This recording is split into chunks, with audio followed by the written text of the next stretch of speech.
Capítulo 76. A causa no leste. O fanatismo que reinou no leste há alguns anos produziu desoladores efeitos.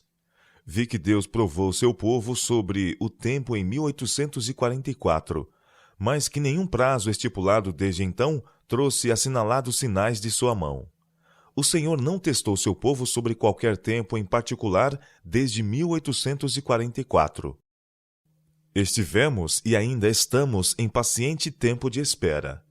Criou-se muita excitação em torno do tempo por volta de 1854, e muitos entenderam que esse movimento procedia de Deus, por ter tido grande extensão e alguns terem sido aparentemente convertidos por ele. Entretanto, tais conclusões não são consistentes. Muito do que foi pregado em relação ao tempo em 1854 era razoável e justo. Muita gente sincera aceitou a verdade e o erro juntamente, e sacrificou muito do que possuía para fazer avançar o erro. Após terem eles sofrido desapontamento, abandonaram tanto a verdade quanto o erro, achando-se agora em tal posição que torna difícil a verdade alcançá-los.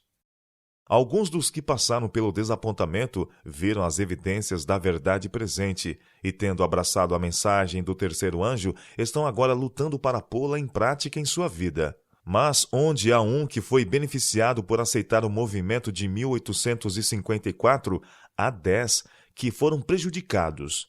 Muitos desses estão em situação que não serão mais persuadidos pela verdade, embora essa lhes seja apresentada com muita clareza. A proclamação do tempo em 1854 foi acompanhada por um espírito que não procedia de Deus. Havia disposição ruidosa, áspera, desleixada e irritável. As manifestações ruidosas eram consideradas por muitos como essencial à verdadeira religião, e havia a tendência de baixar o nível em tudo. Muitos viam isso como humildade, mas, ao serem seus pontos de vista contestados, irritavam-se prontamente, manifestando espírito altivo e acusando aqueles que não concordavam com eles, de orgulho e resistência à verdade e ao poder de Deus.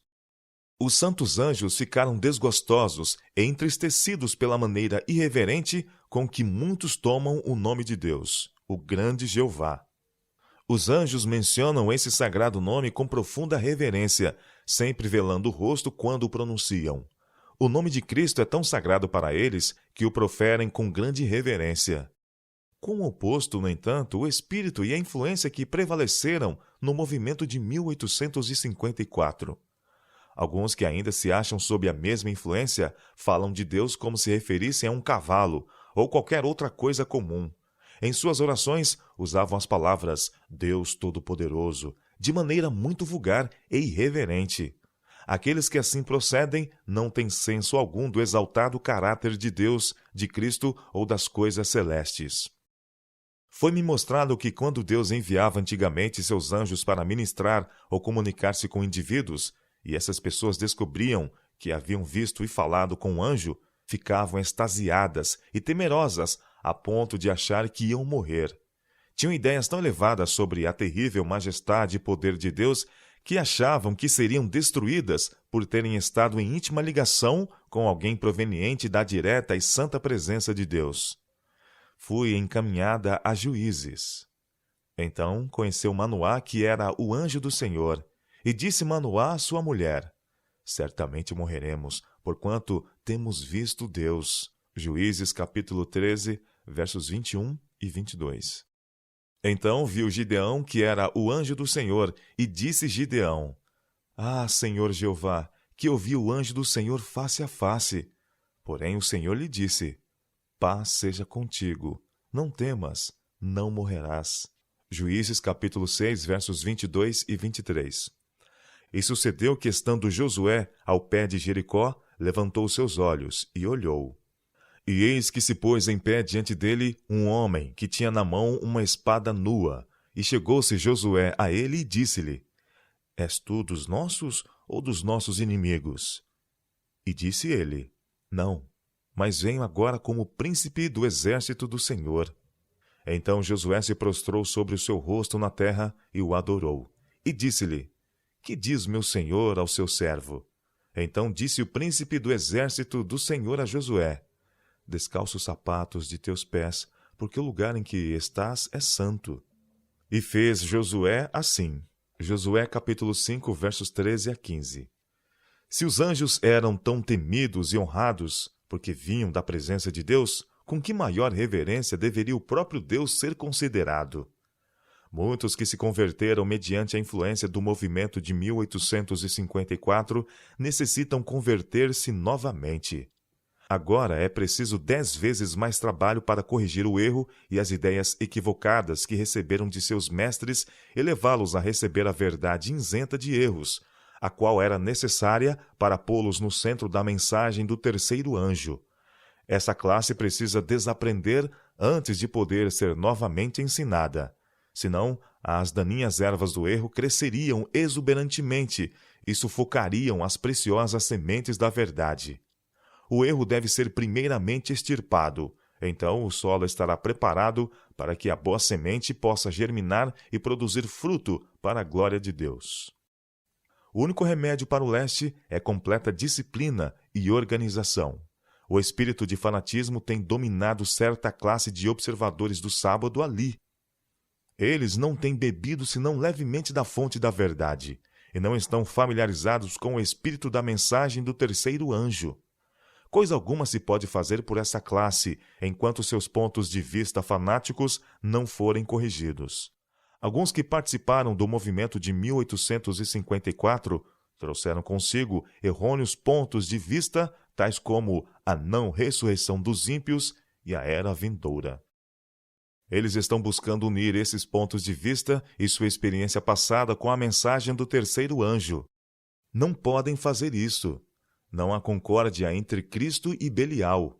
A não-ressurreição dos ímpios e suas opiniões pessoais sobre a era vindoura são erros grosseiros que Satanás introduziu nas heresias dos últimos dias para servir a seu propósito de arruinar vidas.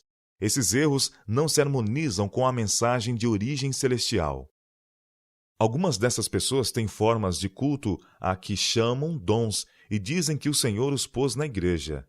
Tem um palavreado sem sentido, a que chamam língua desconhecida. Desconhecida não só ao homem, mas ao Senhor e a todo o céu. Tais dons são manufaturados por homens e mulheres, ajudados pelo grande enganador.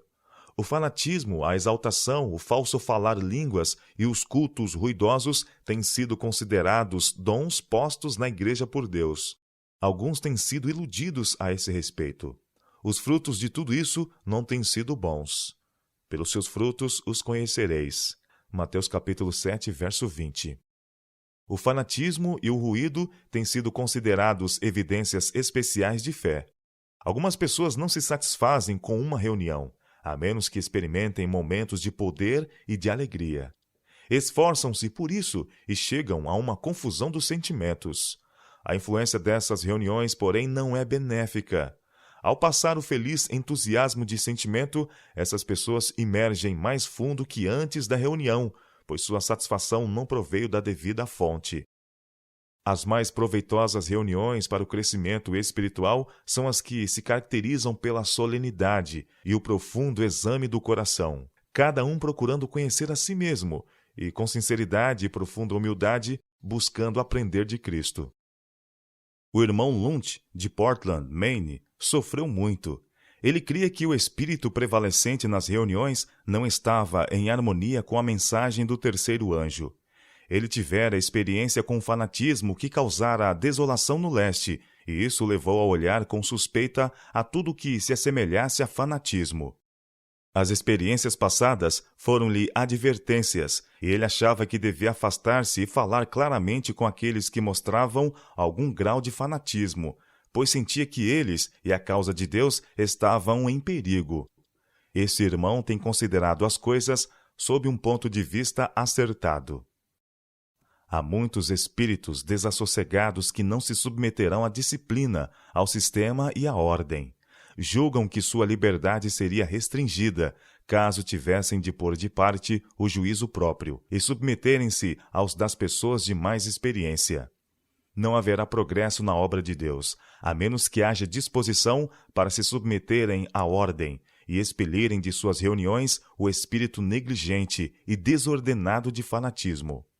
As impressões e os sentimentos não são seguras provas de que uma pessoa esteja sendo dirigida pelo Senhor. Se não estiverem apercebidos, Satanás dará sentimentos e impressões. Estes não são guias seguros.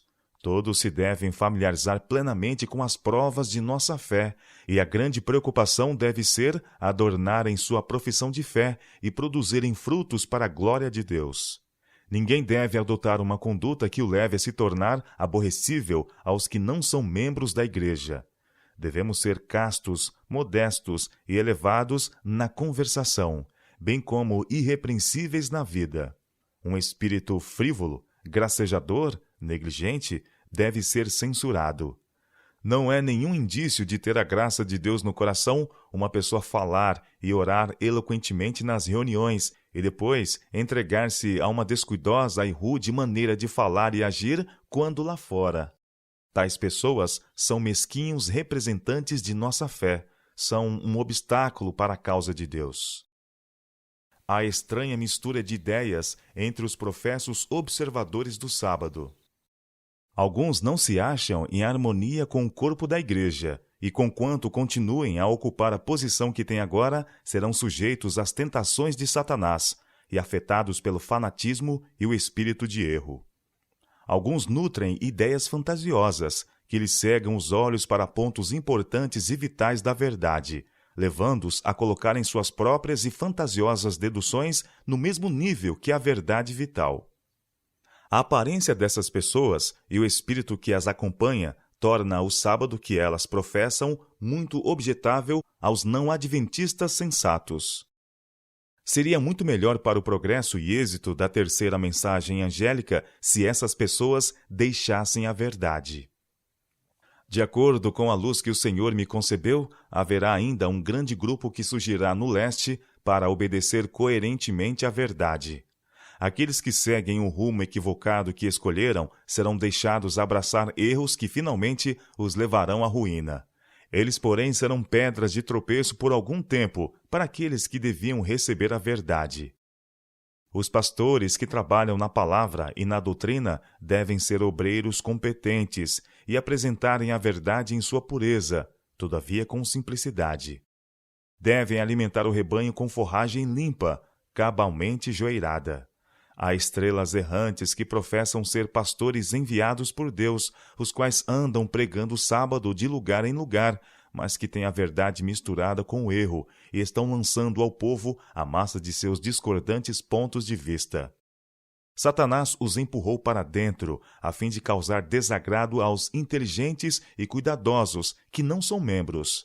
Alguns desses têm muito a dizer sobre os dons, e são muitas vezes especialmente agitados. Entregam-se a sentimentos violentos e desordenados e produzem sons ininteligíveis, a que chamam o dom de línguas, e certa classe parece encantada com essas estranhas manifestações.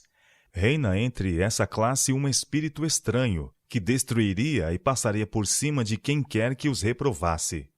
O Espírito de Deus não está nessa obra, e não acompanha a tais obreiros. Eles têm outro espírito. Esses pregadores, porém, têm êxito entre certa classe. Isto, porém, aumenta grandemente o trabalho dos servos a quem Deus enviou, os quais se acham habilitados a apresentar perante o povo o sábado e os dons em seu devido aspecto, e cuja influência e exemplo são dignos de imitação. A verdade deve ser apresentada de maneira a torná-la atrativa ao espírito inteligente. Não somos bem compreendidos como um povo, mas olhados como pobres, fracos de espírito, baixos e degradados. Como importante é, pois, para todos os que ensinam e todos os que creem na verdade, ser tão afetados por sua santificadora influência, que a vida coerente e elevada que vivem mostre aos não-membros que eles se têm enganado com esse povo. Quão importante que a causa da verdade seja despojada de tudo que seja exaltação falsa e fanática, que a verdade se erga sobre os próprios méritos, revelando sua pureza e seu exaltado caráter naturais. Vi que é de alta importância que os pregadores da verdade sejam refinados em suas maneiras, que fujam às esquisitices e excentricidades e apresentem a verdade em sua pureza e clareza. Minha atenção foi dirigida a Tito, capítulo 1, verso 9. Retendo firme a fiel palavra, que é conforme à doutrina, para que seja poderoso tanto para admoestar com a sã doutrina, como para convencer os contradizentes. Em seguida, Paulo fala de uma classe que professa conhecer a Deus, mas que o nega nas obras, sendo reprovados por toda a boa obra. E então ele exorta Tito: tu, porém, fala o que convém à sã doutrina. Os velhos sejam sóbrios, graves, prudentes, sãos na fé, na caridade e na paciência. Exorta semelhantemente os mancebos a que sejam moderados. Em tudo te dá por exemplo de boas obras. Na doutrina mostra incorrupção, gravidade, sinceridade, linguagem sã e irrepreensível, para que o adversário se envergonhe, não tendo nenhum mal que dizer de nós. Tito capítulo 2, versos 1 a 8. Essas instruções acham-se escritas para benefício de todos aqueles a quem Deus chamou para pregar a palavra, e também para benefício de seu povo, que dá ouvidos à palavra. A verdade de Deus jamais degradará, antes elevará ao que a recebe, apura-lhe o gosto, santifica-lhe o juízo e o aperfeiçoa para a companhia dos puros e santos anjos no reino de Deus. Alguns há a quem a verdade encontra vulgares, rudes, esquisitos, jactanciosos, prontos a aproveitar-se de seus semelhantes para se beneficiarem a si mesmos. Erram por muitas maneiras, e todavia, quando a verdade foi crida de coração por eles, efetuará inteira mudança em sua vida. Começarão imediatamente a obra de reforma. A pura influência da verdade elevará o homem todo. Em suas relações de negócio com os semelhantes, terá o temor de Deus diante de si e amará seu próximo como a si mesmo, tratando como quereria ser tratado. Sua conversação será verdadeira, pura e de caráter tão elevado que os descrentes não poderão se aproveitar dela, ou com justiça falar mal dele, nem ficar aborrecidos com as suas maneiras descorteses e sua linguagem imprópria. Ele introduzirá a santificadora influência da verdade em sua família e fará resplandecer de tal maneira diante deles sua luz que, vendo suas boas obras, possam glorificar a Deus. Em todas as situações da vida, hão de exemplificar a vida de Cristo. A lei de Deus não se satisfaz com coisa alguma que não seja a perfeição, a perfeita e inteira obediência a todos os seus reclamos. O chegar a meio caminho de suas reivindicações e não prestar perfeita e completa obediência, de nada aproveitará. Os mundanos infiéis admiram a coerência e sempre se convenceram poderosamente de que Deus estava com seu povo quando as obras desse povo correspondiam à fé que professavam. Por seus frutos os conhecereis. Mateus capítulo 7, verso 20. Toda árvore é conhecida por seus frutos. Nossas palavras e ações são os frutos que apresentamos. Há muitos que ouvem os ensinos de Cristo, mas não os praticam. Fazem profissão de fé, mas seus frutos são de molde a desgostar os que não são membros. São jactanciosos e oram e falam orgulhosamente, exaltando a si mesmos, contando suas boas ações e, como os fariseus, agradecendo, por assim dizer, a Deus, porque não são como os outros homens. No entanto, esses mesmos são fraudulentos, aproveitando-se de outros nos negócios. Não dão bons frutos. Suas palavras e atos são injustos e ainda parecem cegos à própria condição destituída e miserável. Foi-me mostrado que o texto seguinte é aplicável aos que se acham em tal ilusão. Nem todo o que me diz, Senhor, Senhor, entrará no reino dos céus, mas aquele que faz a vontade de meu Pai, que está nos céus. Muitos me dirão naquele dia, Senhor, não profetizamos nós em teu nome? E em teu nome não expulsamos demônios? E em teu nome não fizemos muitas maravilhas? E então lhes direi abertamente, nunca vos conheci. Apartai-vos de mim, vós que praticais a iniquidade. Mateus capítulo 7, versos 21 a 23. Ali está a maior ilusão que pode afetar o espírito humano. Essas pessoas creem que são justas quando estão erradas. julgam estar fazendo uma grande obra em sua vida religiosa, mas, afinal, Jesus arranca sua cobertura de justiça própria e apresenta vividamente diante deles o verdadeiro quadro de sua própria condição, em todos os seus erros e deformidades de caráter religioso. São achados em falta, quando é para sempre demasiado tarde para suprir-lhes as carências. Deus providenciou meios para corrigir o errante. Todavia, se os que erram preferem seguir o próprio juízo e desprezam os meios ordenados por ele para os corrigir e uni-los na verdade, serão levados à posição descrita pelas palavras de nosso Senhor antes citadas.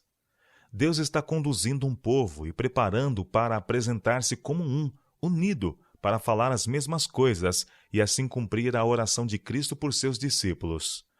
E não rogo somente por estes, mas também por aqueles que pela sua palavra hão de crer em mim, para que todos sejam como tu, ó Pai, o és em mim e eu em ti. Que também eles sejam em nós, para que o mundo creia que tu me enviaste. João capítulo 17, versos 20 e 21. Erguem-se continuamente pequenos grupos que creem que Deus está unicamente com os poucos, os dispersos, e sua influência é destruir e despalhar o que os servos de Deus constroem. Espíritos desassossegados que desejam ver e crer constantemente alguma coisa nova surgem de contínuo, uns aqui, outros ali, fazendo todos uma obra especial para o inimigo e, todavia, pretendendo possuir a verdade. Eles ficam separados do povo a quem Deus está conduzindo e fazendo prosperar, e por meio de quem há de realizar sua grande obra. Esses estão continuamente exprimindo seus temores de que o corpo de observadores do sábado se esteja tornando como um mundo, mas dificilmente há dois deles cujos pontos de vista se harmonizem. Acham-se dispersos e confundidos, e todavia enganam a si mesmos a ponto de pensar que Deus está especialmente com eles. Alguns deles professam possuir os dons entre eles, mas são levados, mediante a influência e os ensinos desses dons, a pôr em dúvida aqueles a quem Deus confiou o especial encargo de sua obra, e a tirar uma classe de pessoas do corpo da igreja. O povo que, segundo a palavra de Deus, está se esforçando ao máximo para ser os que são estabelecidos na mensagem do terceiro anjo, são olhados com suspeita pelo fato de estarem estendendo sua obra e reunindo pessoas à verdade. São considerados mundanos porque exercem influência sobre o mundo e seus atos testificam de que eles estão esperando que Deus faça ainda uma obra grande e especial na terra, conduzir um povo e prepará-lo para o aparecimento de Cristo. Essa classe não sabe realmente o que crê ou as razões de sua crença. Eles estão sempre aprendendo e nunca são capazes de chegar ao conhecimento da verdade. Surge um homem com ideias extravagantes, errôneas, e pretende que Deus o enviou com nova e gloriosa luz, e todos devem crer no que ele apresenta. Alguns que não têm fé estabelecida, que não se acham subordinados ao corpo de crentes, mas andam flutuando daqui para ali, sem âncora que os firme, recebem aquele vento de doutrina. Sua luz resplandece de molde a fazer o mundo afastar-se dele, desgostoso, e aborrecê-lo. Então ele se coloca de maneira blasfema ao lado de Cristo e alega que o mundo o aborrece pela mesma razão porque aborreceu a Cristo. Levanta-se outro, dizendo ser guiado por Deus, e advoga a heresia da não-ressurreição dos ímpios, o qual é uma das grandes obras-primas de erro satânico. Outro nutre errôneos pontos de vista com relação à era vindoura. Outro insiste zelosamente no traje americano. Todos querem plena liberdade religiosa, e cada um age independentemente dos outros, e pretende todavia que Deus esteja atuando especialmente entre eles. Alguns se regozijam e exultam em possuir os dons que os outros não têm. Que Deus guarde seu povo de tais dons. Que fazem esses dons em benefício deles?